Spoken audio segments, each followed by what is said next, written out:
نحمدہ و نصلی علی رسولہ الکریم اما بعد فاعوذ باللہ من الشیطان الرجیم بسم اللہ الرحمن الرحیم شروع اللہ کے نام سے جو بڑا مہربان نہایت رحم کرنے والا ہے۔ آج کا عنوان ہے، ہم حدیث نمبر 1 بخاری شریف کی، اس کے موضوع پر ہم بات کریں گے۔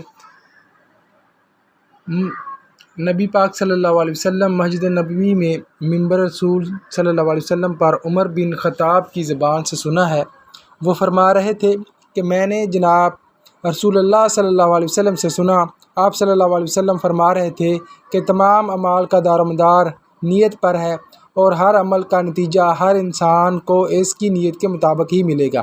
پس جس کی ہجرت ترک وطن دولت دنیا حاصل کرنے کے لیے ہو یا کسی عورت سے شادی کی غرض ہو، پس اس کی ہجرت ان ہی چیزوں کے لیے ہوگی جن کے حاصل کرنے کی نیت سے اس نے ہجرت کی ہے۔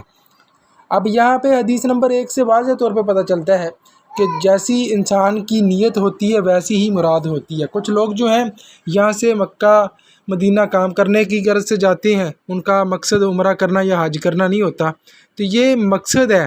جیسے انسان کی زندگی کا ایک مقصد ہوتا ہے، اسی طرح مقصد ہے اللہ تعالیٰ کے حصول کو، محبت کو پانے کا مقصد ہے۔ جو لوگ اللہ تعالیٰ کے حصول اور محبت کو پانے کے لیے نکلتے ہیں، اللہ تعالیٰ کی ذات اس کو ملتا ہے، اس کی محبت ملتی ہے۔ تو جو پیسے کی غرض سے نکلتے ہیں گھر سے، ان کو پیسہ ملتا ہے۔ تو اسی طرح گھر سے جب نماز کی نیت سے نکلتے ہیں تو اللہ تعالیٰ اس کو ثواب عطا کرتا ہے۔ تو اس لیے جیسا انسان کی نیت ہوتی ہے ویسا ہی اعمال اور عمل ہوتے ہیں۔